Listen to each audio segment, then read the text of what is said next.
বঙ্গোপসাগরে সৃষ্ট প্রবল ঘূর্ণিঝড় রেমালের তাণ্ডবে উপকূলীয় অঞ্চলসহ দেশের বিভিন্ন স্থানে ঝোড়ো হাওয়া সহ বৃষ্টি হচ্ছে। এদিকে রাজধানীতে গতকাল রাত থেকেই থেমে থেমে বৃষ্টি ও দমকা হাওয়া বয়ে যাচ্ছে। এতে সকাল থেকে রাজধানী বিভিন্ন এলাকার প্রধান প্রধান সড়কে সৃষ্ট হয় তীব্র যানজটের। চরম ভোগান্তিতে পড়ছে হাজারো মানুষ। আজ সোমবার সন্ধ্যা ৬টা পর্যন্ত আবহাওয়ার পূর্বাভাসে বলা হয়, রংপুর, রাজশাহী, ঢাকা, ময়মনসিংহ, খুলনা, বরিশাল, চট্টগ্রাম ও সিলেট বিভাগের অধিকাংশ জায়গায় অস্থায়ীভাবে দমকা বা ঝোড়ো হাওয়া সহ হালকা থেকে মাঝারি ধরনের বৃষ্টি, বজ্রসহ বৃষ্টি হতে পারে। সেই সাথে কোথাও কোথাও ভারী থেকে অতি ভারী বর্ষণ হতে পারে। বৃষ্টির কারণে যানবাহনগুলো ট্রাফিক আইন না মেনে যে যার মতো করে চলছে, এতে যানজটের সৃষ্টি হচ্ছে। এছাড়া বিভিন্ন সড়কে বৃষ্টির পানি জমে গেছে, যে কারণে গাড়ি চলাচলের গতি ধীর হয়ে গেছে।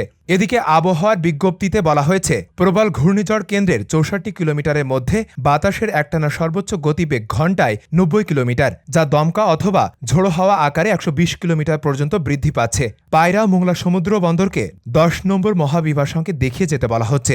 উপকূলীয় জেলা খুলনা, সাতক্ষীরা, বাগেরহাট, পিরোজপুর, ঝালকাঠি, বরগুনা, বরিশাল, ভোলা, পটুয়াখালী এবং তাদের অদূরবর্তী দ্বীপ ও চরগুলো ১০ নম্বর মহাবিভার সংকেতের আওতায় থাকবে। কক্সবাজার ও চট্টগ্রাম সমুদ্র বন্দরকে ৯ নম্বর মহাবিভার সংকেত দেখিয়ে যেতে বলা হচ্ছে। উপকূলীয় জেলা চট্টগ্রাম, কক্সবাজার, ফেনী, নোয়াখালী, লক্ষ্মীপুর, চাঁদপুর এবং তাদের অদূরবর্তী দ্বীপ ও চরগুলো ৯ নম্বর মহাবিভার সংকেতের আওতায় থাকবে।